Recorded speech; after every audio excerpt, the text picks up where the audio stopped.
today's topic, we're going to talk about being self-first, and we'll explain what a self-first approach is. Just before we do that, I want to say a huge thank you to everyone who's already messaged us. Yes. We've had so many nice messages about our first episode, and we haven't even advertised it yet. No. I haven't even put it on my LinkedIn. Neither have I. All my socials. But we've had so many great messages. We really appreciate it. So thank you so much to everyone who messages, and for the feedback, because we want to make this better. And we actually had a male listener message us, and we want to say everybody is welcome to the Bad Bitch party that we're having here. 100%. But obviously, it is, you know, what we do with the Bad Bitch Reset is aimed at women. And on the Bad Bitch Reset, one of the ideas we introduced very early is the idea of taking a self-first approach. Yeah. And the reason I've coined this kind of phrase self-first is because often women think they have a choice between being selfless, where they're taking care of everybody in their orbit, or selfish. And it feels like a really binary choice, and neither of those things are healthy. No. Today we're going to get into why women often drop into being selfless almost by default. But then you might swing the other way and think, well, I just have to be really selfish. And actually, that's not that healthy, and it's not authentic for a lot of women too. The idea of the self-first approach is that you need to take care of yourself first. And by that, we mean your physical needs, your emotional needs, your mental well-being. You need to prioritize those things. And when you prioritize those things and what you need, you will then be in a really great place to be there for other people in your life. Yep. And that, whether that's how you show up at work, how you are a partner or a parent or a friend. But if you're constantly selfless and you're taking care of everyone around you and waiting for someone to prioritize you, I hate to break it to you, but you're going to be waiting a long time because it's very rare that that's going to happen. But also, it's not very self-responsible, actually. To be really self-responsible, you have to take care of your own well-being. So today we're going to explore really what it means to take a self-first approach, but also I thought we'd start a bit with why particularly women don't tend to prioritize themselves. I think as well, it comes back to what you said about when you were delivering like the resilience in your workshop. It's that building that self first, like that resilience of self first. It just really helps you, because there's no point showing up for other people if you're feeling very what's the word I'm looking for, like not resilient, or clearly, if you're feeling reticent about it, you know, and because it won't feel good to you or the other person, because they'll pick up on that. And if you just end up depleting yourself, you just end up in a really bad place where you can't even serve yourself, never mind other people. So it is really important to just sort of like, well, what we're going to get into today in terms of like just building and yourself why can't I say that? Self-first approach. Yeah. There we go. When you're building that self-first approach, how if you find you've been constantly like over-delivering for other people, you're running around after them all the time, to find your way back, it's about like doing it in small steps, not just being like, it's now only me. Well, and that's where we can see the pendulum swing. So I have a friend who did something quite remarkable. She was really a selfless person, and she took care of a lot of people, and she would also, her and her husband they were very active in their local church, and they would have local people who were in need come and live with them. They were running like a free bed and breakfast with people. Amazing. But she was doing so much of the practical work around the house, and she kept saying to her husband over and over again, please, can you do a bit more of your share, and he didn't to the point that she went on strike.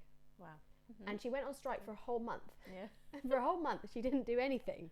She didn't cook for anyone else. And this was also including their guests, who were almost treating her like she was running this free hotel. She just stopped for everybody. And that's the extreme. But sometimes we get to that point where you just go to the extreme. And in that case, it actually worked because they realised how much she did. It's like they had completely taken it for granted until she completely stopped. But our self-first approach is maybe more gradual than that. So maybe you don't get to the point that you're so upset that you basically refuse to lift a finger and do a single thing. I mean, I think it's genius that she did that, but that's also quite a hard road to take, because you might instinctively want to take care of people. 100%. Yes, because it's our natural instinct, like that we exist as a tribal people. We exist in a tribe. We want to collaborate, and definitely if we think back to like our primitive brain, if we are not conforming and not sort of operating as a tribe, it's seen as like death. Our primitive brain is like, we're going to die. And even, and it operates on such a like low, like subconscious, like sneaky almost basis. It was really interesting. I was at traffic lights this week, and it's like three. I'm the first in the queue. There's 2 lanes next to me. The lights go green, and I'm like, I start to move off, but no one else in the other 2 lanes move. So at that point, I'm like, am I supposed to be moving? Yeah, you panic. Yeah, exactly. And that is how deeply ingrained that not wanting to be excluded from the tribe is. It's like, primitive brain is like, are we going? But it's green, but we shouldn't be going because no one else is going. And it's very like that. Don't underestimate how like ingrained and how strong and magnetic that pull is to want to sort of serve and operate as a community.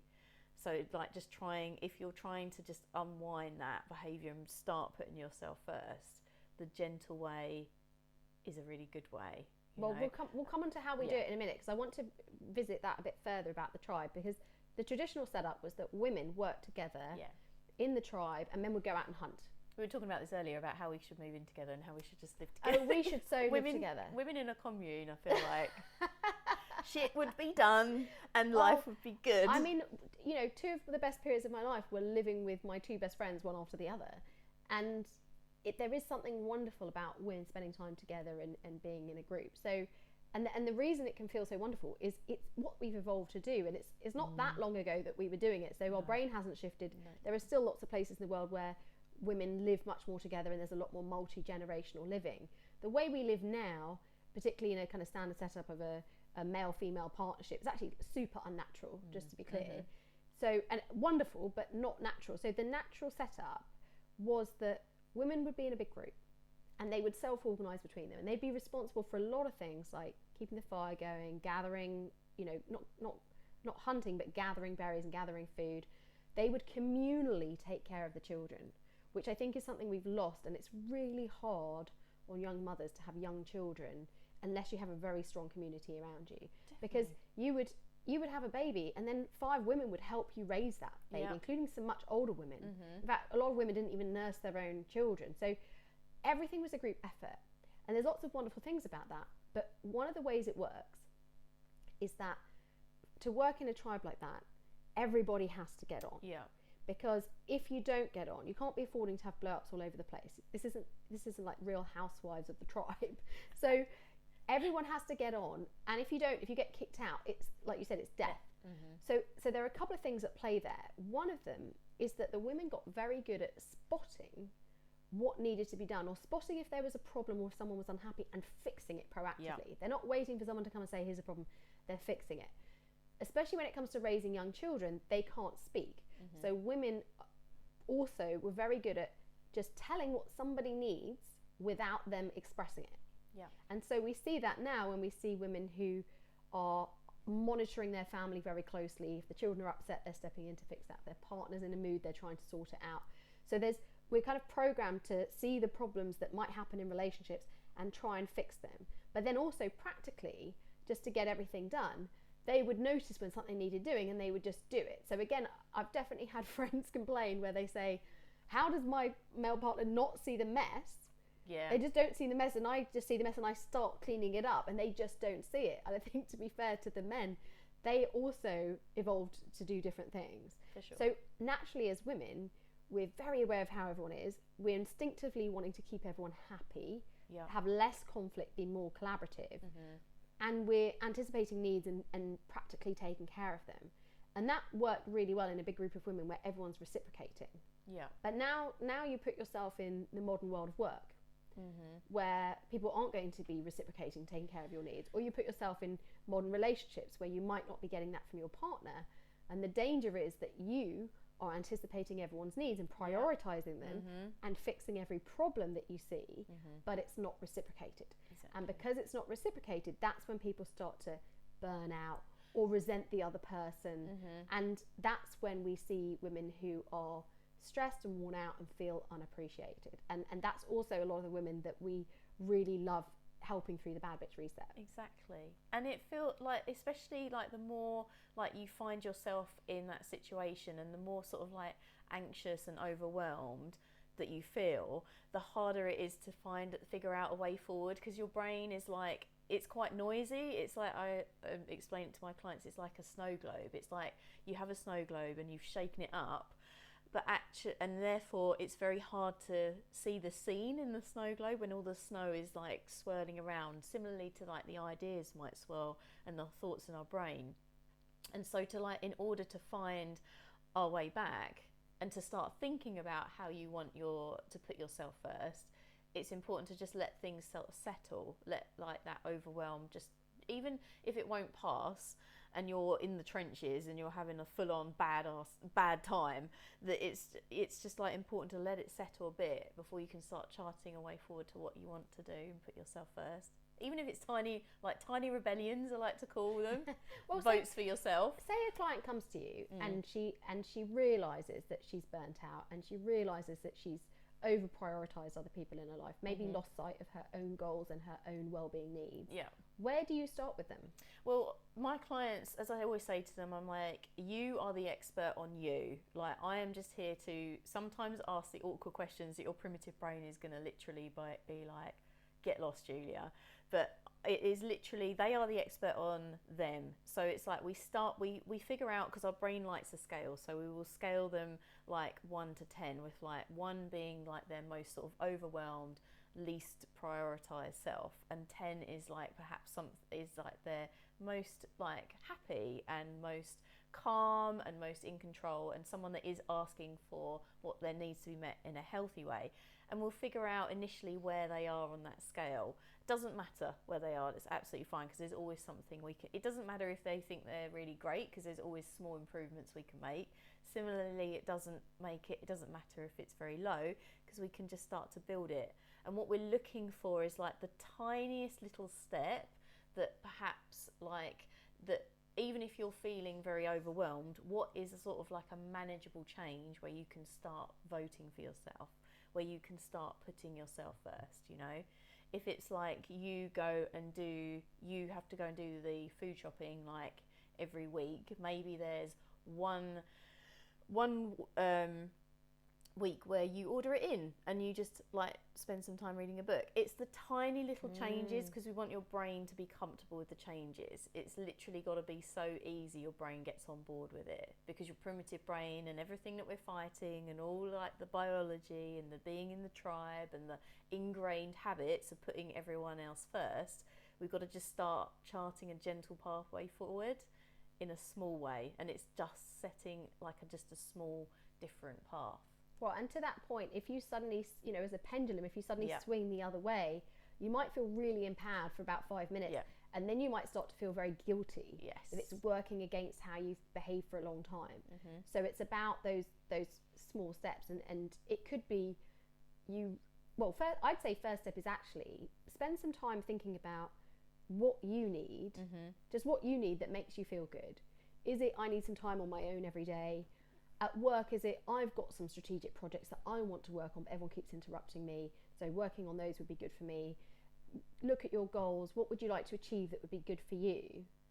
And then just pick one of those areas and then say, what's a small version of that? So, okay, I need time on my own every day. Maybe I live in a full house and I could one day ask for people to go out and give me some space, but maybe it's just that on my way home, I stop the car somewhere for 10 minutes. Yes. And just relax on my own where no one's going to bother me, and I ignore my phone. I just give myself that time, but without putting myself up for criticism or observations from other people. Or it might be at work. I think we're going to do a whole other episode on boundaries, because it's such a key point of this. But it might be at work, somebody comes to you for help, and maybe you're used to being the hero who steps in and helps everyone every time they have a problem. And maybe that first step is someone comes to you and asks you for help, and rather than helping them in that exact moment, you just say, I'll come back to you in 15 minutes.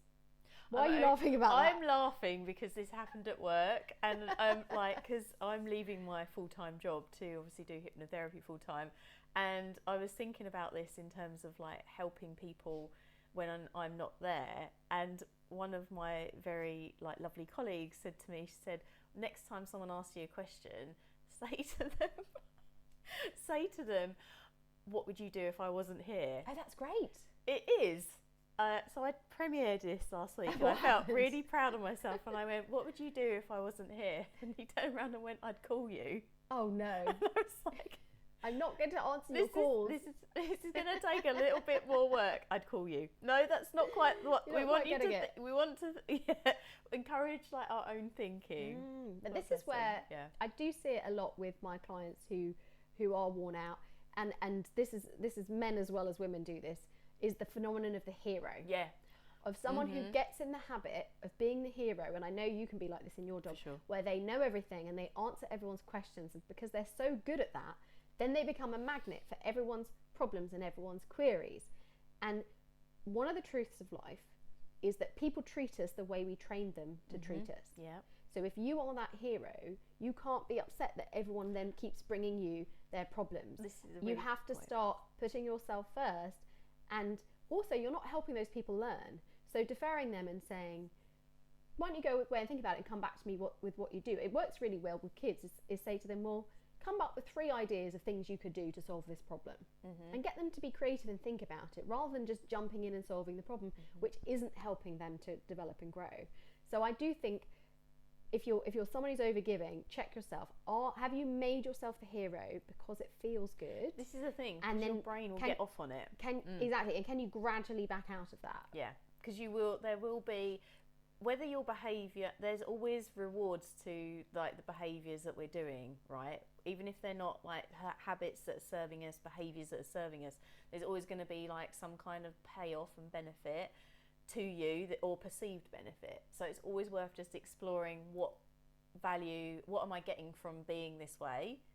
It's because if you are the hero that steps in, for being self-aware and honest, I'm not saying I'm the hero, no, I'm not saying that at all, but like if you are someone that likes to solve people's problems, you will, it does give you that good feeling of like, I'm important, I'm in the tribe, like I'm integral to the tribe. Again, it draws you into that, I'm really a key part of the tribe, you know, when in reality, if you're not there, people will work, especially in a workplace, things will continue without you. Oh, totally. I mean, you can feel so integral, and then you leave a company, and 2 weeks later no one even talks about you or knows who you are.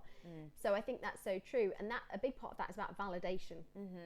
And that's a part we need to internally validate and externally validate. We actually do need both, but a lot of people are getting their external validation from being the hero. So as you said, be aware of that, because if you then stop doing that without thinking of other ways to be validated, you might have a real downer from that experience. So that's why we always encourage this really gentle approach to being self-first. On a practical level, I think, as you said, one of the first things is work out what you need, take a very small step. I really believe in scheduling self-care, and by that I don't mean just scheduling a facial, although I love going for a treatment. Self-care can just be scheduling some downtime. It can be working out when you're going to go to the gym or when you're going to order some food. In a work context, it is about prioritising your work that achieves your goals. But I do think if you're not scheduling these things in, then your diary and schedule gets hijacked by everyone else's needs. 100%. So work out your needs, prioritise them, put them in there, and then you might think, once I've taken care of my needs, then I'm going to let other people ask for my help and I'm going to give it. Yes. But you've got to book it in there and make it happen. And even if it's like going back to the tiny steps, it's like a small rebellion at work. Like I see some people have like notifications on when their emails drop in on their laptop, turning them off and having set times where you open your email, because you've got to work on you've got a plan, and sometimes that plan may need to be adapted and changed, but having a plan and not letting people encroach on that and having set times, it's also building your confidence and demonstrating to your brain that you can set these little like rebellions for self-first, the votes for self-first we'll call them, and it's doing things in those small ways and controlling your time, even in a small way.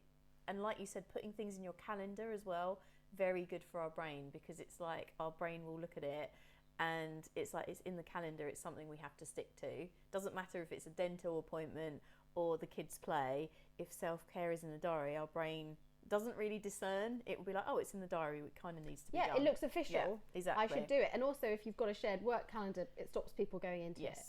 The final thing I want to talk about on this self-first approach is being able to say no. Yes. Because I think one of the absolute key skills in being able to take a self-first approach is saying no to things and people. And I'll give an example. I love to say yes to almost everything, and I'm very sociable. So I had to prioritise some of my needs around rest and sleep, for example. I had to learn to turn down certain invitations. And I actually found that really hard. Not so much because I thought the other person would be offended, although sometimes it is that you think the other person would be offended, but also because I would just have FOMO. 100%. It's a big thing. It's that being in the we don't want to be excluded from the tribe having fun. Not. I don't want sounds so this is selfish. I don't want anyone to have fun without me there. I love it. No, but I love being a part of it. I get such joy out of being with my friends. I have the most amazing friends, and so I get such joy about being around them. But sometimes that just isn't what you need in that moment, whether you need some sleep or some time alone, or you've got to get some work done because actually the work stacking up is stressing you out. I was talking to a client recently where their work felt like it was getting out of control, and their original approach was they were really fiercely defending their weekends to not work, but actually we realised that if they just on one weekend, without telling any of their colleagues, spent a couple of hours just tidying up their inbox and reviewing everything and getting on top of it, they would feel a lot better. Yeah. And actually the self-first thing was actually to do a bit of work on the weekend, but say no to doing some social things. Yes, because there's no point, like if you've got things that are hanging over your head and they're going to effectively mar a lovely time, you may as well, it's like you're not doing the work, but you're not enjoying yourself either. Yes. It's sometimes better that the self-first approach, like you say, is to suck it up and do the thing you don't want to do, that just gives you the freedom to do the things you want to do later on. I love that. So, but we know that actually saying no can be really hard. Oh, it is. So what are your tips for people who really... The look of horror on my face that I have to share tips. Do you want me to start? No. We'll talk about it together. Because one of the great things you talk about on the Bad Batch Reset is the soft boundaries. Yes. Because I actually became quite boundary quite young. I think partly working in financial services on a trading floor in quite a tough environment, it was a survival mechanism, and I'm pleased it happened. So sometimes when we're running the reset, in my head I just think, just tell everyone to F off. I mean, that would be just lovely. Say no. Yeah. Well, no, but I don't know that that's always the right approach. And then you do this lovely section on soft boundaries, and I think that's much healthier. I mean, I feel like when it comes to setting boundaries, especially if it's a new area that you're exploring and your brain's like, I have the FOMO, I don't know I'm just not sure how I feel about this setting of boundaries. Even if it's like you can't say no in the moment, buy yourself some time to sort of like take that pause. And a really nice thing to say is something like, I'm just finalising my diary, let me get back to you. Just give and I would say as well, for your brain, have a pre-rehearsed statement that you can just wheel out. I know that sounds like a bit contrived, but then you find like if you keep saying this to your friends, they'll be like, why is she saying why are we hearing the same phrase every time? Why is she like a robot? Let me consult my diary, get back to you. But it's just having, it's acknowledgement, but also buying yourself some time. It's like, oh, thank you so much for asking me. I'll check that. I mean, if you want to there was a guy who set a higher boundary. He's like, it was literally like, I don't say yes to things on certain nights. So you can, we can have a schedule about it. You can have a statement saying, or on such and such I do this, on such and such day I do this thing, or it's as long as I feel like when you're saying these things to other people, you're saying like, I hear you and thank you, but not this time, or I need to just check my diary. Anything that allows you to have that sort of pause or give the other person acknowledgement is a really great way to start playing around with it. And if you don't want people to start not inviting you to things anymore, you can just say, oh, I can't make this one, but I would love to join the next thing. Or actually, I got invited to something recently, and I was very honest. I said, that's not my thing, but next time you do something different, please invite me. So you can reinforce that. One of the things to be mindful of, though, is if you're suddenly saying no to things to the people closest to us, which is we know where the most challenging relationships are, maybe like family or your partner, then sometimes I think it is worth explaining to them what's happening, so they're not suddenly like, wait, why did you love doing that thing last week and now you don't want to do it anymore? And so saying to someone, I've realised that I need a bit more time to myself, so I'm not going to come to our weekly Wednesday night poker game, for example, but maybe the people close to you, give them a bit of context, and also accept that they might have a reaction. That's okay, they're allowed to have it.